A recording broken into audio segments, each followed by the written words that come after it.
Assalamu alaikum wa rahmatullahi wa barakatuh and Jule to all my dear students कैसे हैं आप सब। उम्मीद करते हैं कि आप सब अच्छे से होंगे। तो स्टूडेंट्स क्लास 8 की सोशल साइंस को आज हम फिर से कंटिन्यू करेंगे। तो आज हम क्लास 8 सिविक्स के क्लास 8 सोशल साइंस के सिविक्स के चैप्टर नंबर 5 आज हम पढ़ेंगे। और इस चैप्टर का जो टाइटल जो है वो जुडिशरी है। मींस डियर स्टूडेंट्स, इस चैप्टर में हमें किसके बारे में पढ़ना है? जुडिशरी के बारे में पढ़ना है। जुडिशरी आपको पता होगा, जुडिशरी उस चीज़ को कहते हैं जहाँ पे हम कोर्ट्स के बारे में बात करते हैं, कानून के कोर्ट के बारे में बात करते हैं, कोर्ट ऑफ लॉ के बारे में बात करते हैं। ठीक है, तो डियर स्टूडेंट्स आपको मैं बताते चलो चैप्टर को शुरू करने से पहले मेन 3 पिलर्स ऑफ जो डेमोक्रेसी हैं, 3 जो ऑर्गन्स ऑफ डेमोक्रेसी हैं और वह हिंदुस्तान में भी हैं, that is legislature, executive and judiciary. ठीक है, तो आज हम इसमें बात करेंगे जुडिशरी की। तो हम इससे पहले हमने जो पार्लियामेंट वाला जो हिस्सा पढ़ा, ठीक है, why do we need a parliament, उसमें हमने लेजिस्लेचर के बारे में पढ़ा, क्योंकि पार्लियामेंट को हम कहते हैं लेजिस्लेचर। आज हम पढ़ेंगे जुडिशरी के बारे में। ठीक है students, a glance at the newspaper provides you a glimpse of the range of work done by the courts in this country. But can you think of why we need these courts? As you have read in Unit 2, in India we have the rule of law.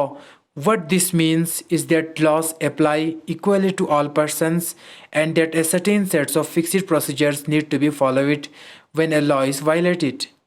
To enforce this rule of law, we have a judicial system that consists of the mechanism of courts that a citizen can approach when a law is violated.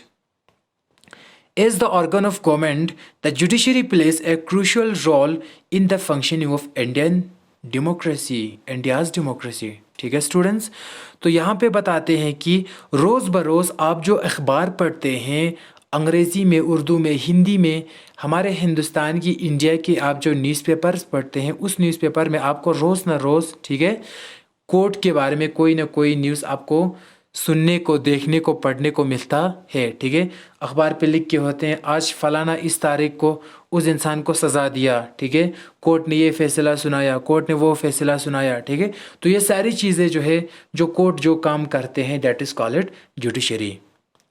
ठीक है students, तो लेकिन क्या आप यहाँ पे सोच सकते हैं कि हमें कोर्ट की आखिर ज़रूरत क्यों है? हमें जुडिशरी की ज़रूरत क्यों पड़ते हैं? क्या जुडिशरी के बगैर हमारा डेमोक्रेसी नहीं चल सकते हैं? ठीक है, तो जैसे यहाँ पे बताया है कि आपने यूनिट 2 में आपने पढ़ा है कि हमारे हिंदुस्तान में और बहुत सारे डेमोक्रेसीज़ में जहाँ पे लोगों की मर्ज़ी से हुकूमत चलता है, डेमोक्रेसी कहते हैं उसको, जहाँ पे लोगों की मर्ज़ी से देश चलता है। तो अगर हम हमारे हिंदुस्तान की बात करेंगे तो हमारे हिंदुस्तान में रूल ऑफ लॉ है।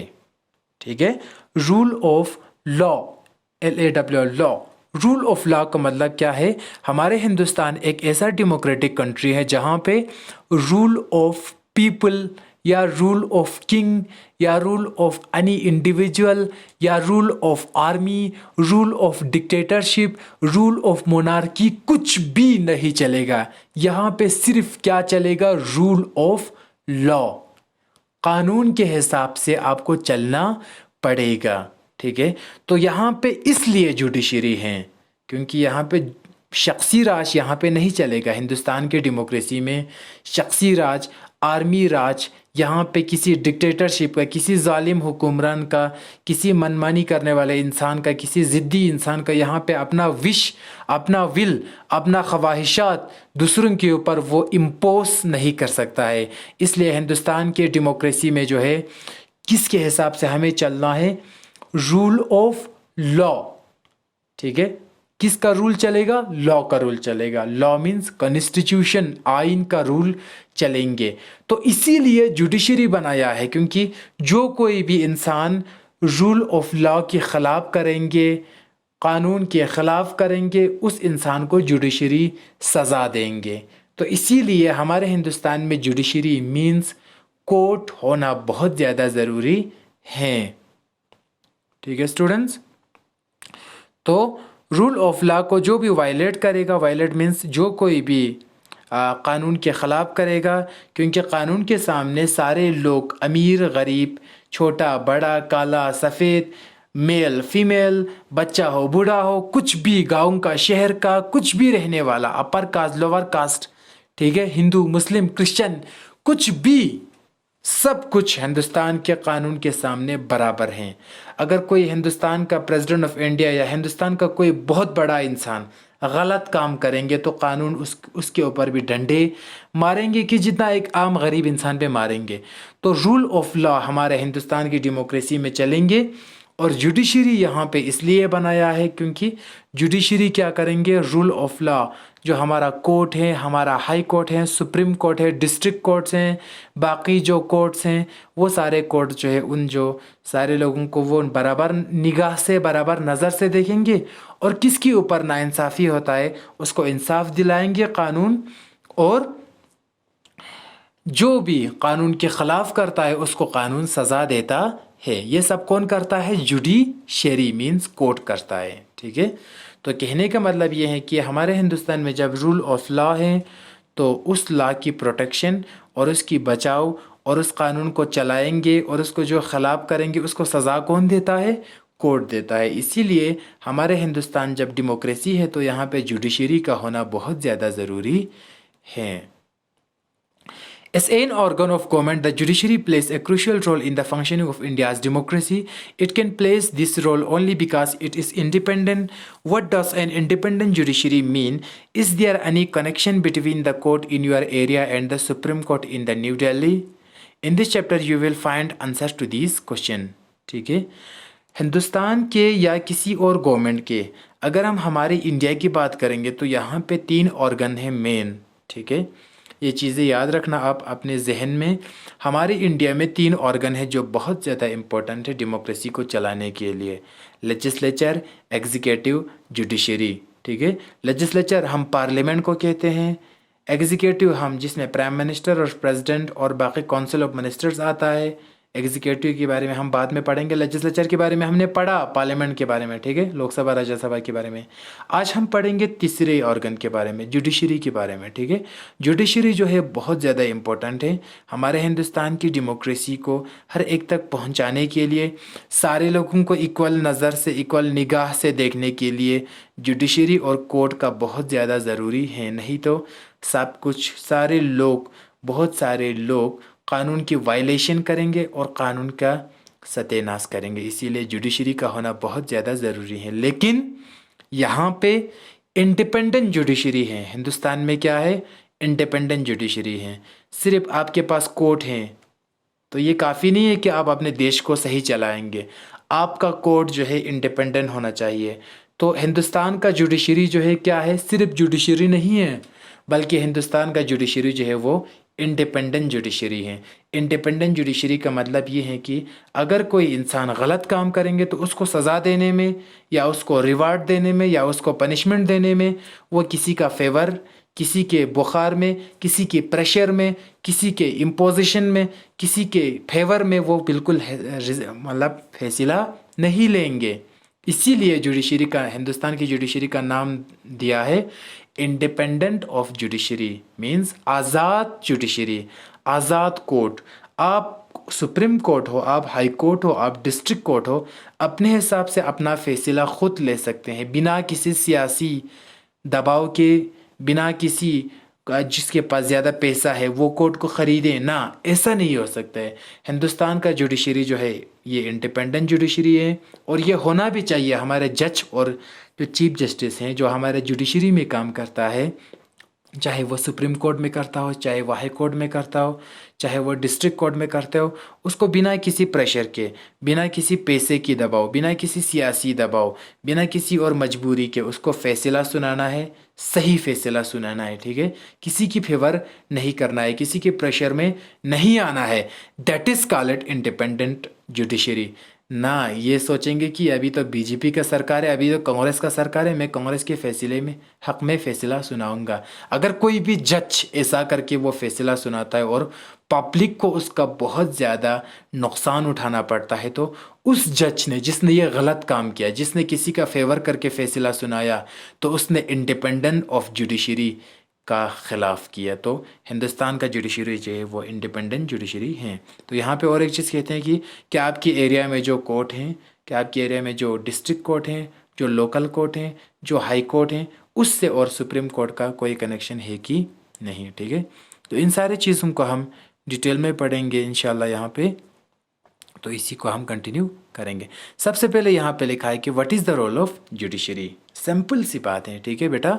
स्टूडेंट्स देखो यहाँ पे जुडिशरी का काम क्या होता है, ठीक है। What is the role of judiciary, court का काम क्या होता है।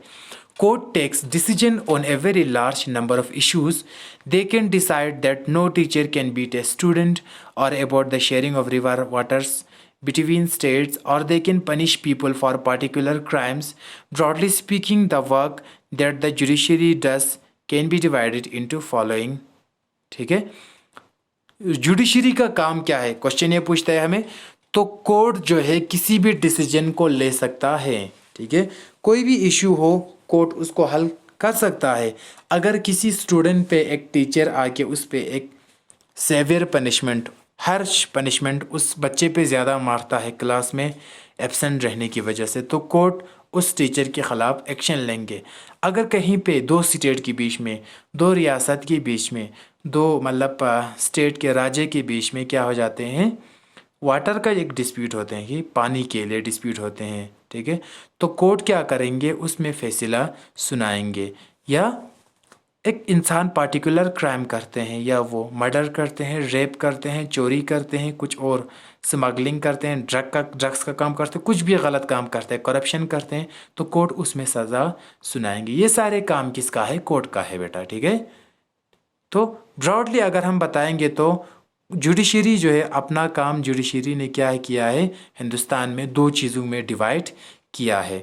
पहला, जुडिशरी क्या काम करता है, डिस्प्यूट रिजोल्यूशन। सबसे पहले ये तो मैंने अभी भी बताया कि जुडिशरी का, कोर्ट का काम ही क्या है, जहाँ कहीं भी फसाद होता है, जहाँ कहीं भी कहीं पे जुल्म होता है, उस जुल्म को, उस फसाद को दूर करना किसका काम है, कोर्ट का काम है। तो पहला कोर्ट का काम क्या हो जाते हैं, डिस्प्यूट रिजोल्यूशन। मीन्स डिस्प्यूट को क्या करना, रिजॉल्व करना। डिस्प्यूट मतलब तनाव, फसाद, फितना, जहाँ कहीं भी गलत जगह पे गलत काम होता है, उस डिस्प्यूट को, उस फसाद को, डिस्प्यूट मतलब फसाद, रिजोल्यूशन करना है, उसको हल करना है। ये किसका काम है, जुडिशरी का काम है, मीन्स कोर्ट का काम है। तो मैंने यहाँ पे बताया कि कोर्ट जो है उसका काम दो चीज़ों में डिवाइड है। पहला तो फसाद को दूर करना है, कैसे करेंगे।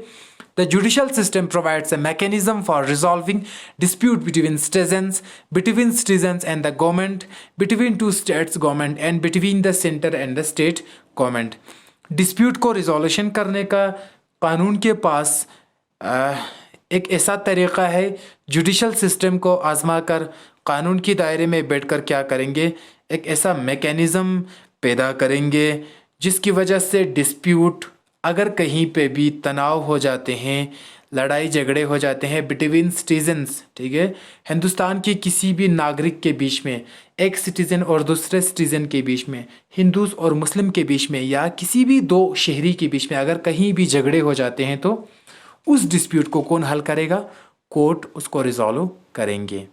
Between citizens and the government, एक इंसान, एक हिंदुस्तान की सिटीज़न और सरकार के बीच में तनाव हो जाते हैं, खुदा न खास्ता सरकार उस सिटीज़न के ऊपर जुल्म करते हैं, या वो सिटीज़न सरकार के ख़िलाफ़ जाता है, तो सरकार और उस सिटीज़न के बीच में अगर कोई तनाव हो जाते हैं तो गवर्नमेंट, कोर्ट क्या करेंगे, उसको हल करेंगे। Between two states and between the centre, दो स्टेट गवर्नमेंट के बीच में, दो रियासत के बीच में, फॉर एग्जांपल पंजाब और हरियाणा के बीच में एक झगड़ा हुआ फॉर एग्जांपल, तो उसको हल कौन करेंगे, कोर्ट करेंगे, ठीक है। Between centre and the state government, centre government और हमारे स्टेट गवर्नमेंट के बीच में कोई तनाव हो जाते हैं, ठीक है। सेंटर गवर्नमेंट और जम्मू कश्मीर के बीच में कोई तनाव हो जाते हैं, सेंटर गवर्नमेंट और महाराष्ट्र गवर्नमेंट के बीच में तनाव हो जाते हैं, तो उसको कौन हल करेगा, सुप्रीम कोर्ट ऑफ इंडिया हल करेंगे। तो हमारे कोर्ट का ख़ासतौर पर सुप्रीम कोर्ट जो सबसे एपेक्स कोर्ट है, हाई कोर्ट है, सबसे मतलब बड़ा कोर्ट है, हिंदुस्तान का सबसे बड़ा कोर्ट कौन है, सुप्रीम कोर्ट ऑफ इंडिया, ठीक है। तो जो सुप्रीम कोर्ट हैं, जो कोर्ट हैं, जो हमारा जुडिशरी हैं, जो जुडिशल सिस्टम है, उसका दो काम है। यहाँ पे मैंने बताया, एक तो वो डिस्प्यूट रिजोल्यूशन करेंगे, मतलब डिस्प्यूट को हल करेंगे। मैंने अभी तक बताया कि सिटीजन्स और सिटीजन्स के बीच में जो डिस्प्यूट हो, सिटीजन्स और गवर्नमेंट के बीच में अगर कहीं डिस्प्यूट हो, दो रियासत के बीच में अगर कहीं पे डिस्प्यूट हो, सेंटर गवर्नमेंट और स्टेट गवर्नमेंट के बीच में अगर कहीं पे भी डिस्प्यूट हो जाते हैं तो इन सारे डिस्प्यूट को कौन हल करता है? जुडिशरी का हल करता है। तो ये एक इसका किसका काम हुआ? जुडिशरी का काम हुआ। दूसरा काम क्या है जुडिशरी का? Judicial review. As the final interpreter of the Constitution, the judiciary also has the power to strike down particular laws passed by the Parliament. If it believes that these are a violation of basic structure of the Constitution, this is called judicial review. Simple सी बात है, court का जो है दो काम है, एक तो डिस्प्यूट रिजोल्यूशन, वो तो सबको पता है, दूसरा यहाँ पे लिखा है कि जुडिशियल रिव्यू। तो स्टूडेंट्स ध्यान से देखना थोड़ा, यहाँ पे जुडिशरी क्या करेंगे? रिव्यू करेंगे। जुडिशियल मीन्स जुडिशरी क्या करेंगे? रिव्यू करेंगे। ये रिव्यू करेंगे फिर से एक बार। यहाँ पे कानून को बनाते समय हमारे कानून जो मेकर्स था, कॉन्स्टिट्यूशनल मेकर्स था, इन लोगों ने कोर्ट को ये पावर दिया कि पार्लियामेंट के पास ये ताकत है कि वो कानून बना सकता है, वो कानून को बिगाड़ भी सकता है, वो कानून को अमेंड भी कर सकता है। कौन? लोकसभा और राज्यसभा। इसीलिए पार्लियामेंट का नाम क्या है? लेजिस्लेचर। लेकिन अगर कहीं पे भी पार्लियामेंट गलत तरीके से कानून को छेड़ता है, ठीक है, पार्लियामेंट ऑफ इंडिया हमारे इंडिया की ऐसे कॉन्स्टिट्यूशनल पार्ट्स को छेड़ता है जो बेसिक स्ट्रक्चर हैं। डियर स्टूडेंट्स, हमारे हिंदुस्तान के कॉन्स्टिट्यूशन जो है एक बहुत ज़्यादा कॉम्प्लेक्स कॉन्स्टिट्यूशन है, कॉम्प्लिकेटेड है। यहाँ पे कुछ पार्ट्स जो है पार्लियामेंट उन पार्ट्स को चेंज कर सकता है, मिटा सकता है, बना सकता है। हमारे हिंदुस्तान के कॉन्स्टिट्यूशन में 400 प्लस आर्टिकल्स हैं, 25 शेड्यूल्स हैं, ठीक है, 25 पार्ट्स है, 12 शेड्यूल्स हैं। तो जितने भी जो भी कुछ हैं, हमारे आइन में कुछ चीज़ों को चेंज कर सकता है, कुछ चीज़ों को चेंज नहीं कर सकता है, ठीक है। तो उन चेंज कौन करता है कानून को? Parliament of India. ये मैंने बताया कि इसलिए पार्लियामेंट को लेजिस्लेचर कहते हैं, कानून बनाने वाला, कानून साज। लेकिन खुदा न खास्ता पार्लियामेंट हमारे इंडिया के कॉन्स्टिट्यूशन के ऐसे पार्ट्स को छेड़ता है जिनको चेंज नहीं कर सकता था, लेकिन पार्लियामेंट ने क्या किया? उसको चेंज किया। तो उस वक़्त सुप्रीम कोर्ट ऑफ इंडिया छलांग मार के पार्लियामेंट के फैसले में कूदेंगे और पार्लियामेंट का जो फैसला था, जो पार्लियामेंट ने जो लॉ पास किया, जो एक्ट पास किया, जो बिल पास किया, उस बिल को सुप्रीम कोर्ट ऑफ इंडिया क्या करेंगे? स्ट्राइक डाउन करेंगे, कैंसिल करेंगे। इसी को कहते हैं जुडिशियल रिव्यू। सिंपल सी बात है, अगर पार्लियामेंट ऑफ इंडिया ऐसा कानून बनाएंगे जो कानून के ख़िलाफ़ था, जिसको चेंज नहीं कर सकता था, तो अगर सुप्रीम कोर्ट को लगेगा कि पार्लियामेंट ने एक ऐसा कानून बनाया है जो सुप्रीम कोर्ट के जो कॉन्स्टिट्यूशन के रूल के ख़िलाफ़ हैं, तो उसी टाइम पे सुप्रीम कोर्ट ऑफ इंडिया जो है पार्लियामेंट के उस लॉ को क्या करेंगे? स्ट्राइक डाउन करेंगे। तो dear students, okay dear students, यहाँ पे मैंने आपको बताया जुडिशियल रिव्यू के बारे में, ठीक है। कोर्ट का पहला काम होता है डिस्प्यूट रिजोल्यूशन करना, दूसरा काम कोर्ट का होता है जुडिशियल रिव्यू। जुडिशियल रिव्यू मैंने बताया कि अगर कहीं भी कोर्ट को लगेगा कि सुप्रीम कोर्ट को बेटा पार्लियामेंट ने कोई गलत काम किया है जिसकी वजह से पार्लियामेंट ने कानून को छेड़ा है या कानून के अगेंस्ट जाकर किसी लॉ को बनाया है, तो उस टाइम पे बिना पूछे बिना सोचे समझे क्या करेंगे? सुप्रीम कोर्ट ऑफ इंडिया कूद के छलांग मार के पार्लियामेंट के उस कानून को तोड़ेंगे और उसको अपनी जगह पे पहुंचा देंगे। मतलब वो पार्लियामेंट को बताएंगे कि आपने इस कानून को क्यों बनाया। ये सुप्रीम कोर्ट के पास पावर है पार्लियामेंट को चैलेंज करने का। That is called judicial review. इसके बाद students, upholding the law and enforcing fundamental rights. Supreme court के पास कानून को बचाने का भी पावर है। कानून का जो है main upholder, main protector, safeguard, interpreter, protectionist कौन है? सुप्रीम कोर्ट ऑफ इंडिया है, ठीक है। जब कभी भी कोई पार्लियामेंट में कोई भी हुकूमत आ सकता है, आज कांग्रेस है, कल बीजेपी होगा, परसों बीएसपी होगा, फिर समाजवादी पार्टी होगा, फिर कोई इंडिपेंडेंट होगा, फिर कोई और पार्टी होगा। तो क्या अगर सुप्रीम कोर्ट ऑफ इंडिया चुप बैठेंगे तो कोई भी पार्टी आकर, कोई भी पॉलिटिकल पार्टी आकर हिंदुस्तान के पार्लियामेंट में घुसकर हिंदुस्तान के कॉन्स्टिट्यूशन का सत्यानाश करेंगे? फॉर एग्जाम्पल, अभी मोदी सरकार ने क्या किया? कॉन्स्टिट्यूशनल अमेंडमेंट एक्ट जो CAA बनाया, उसमें मुस्लिम्स को एक्सक्लूड किया।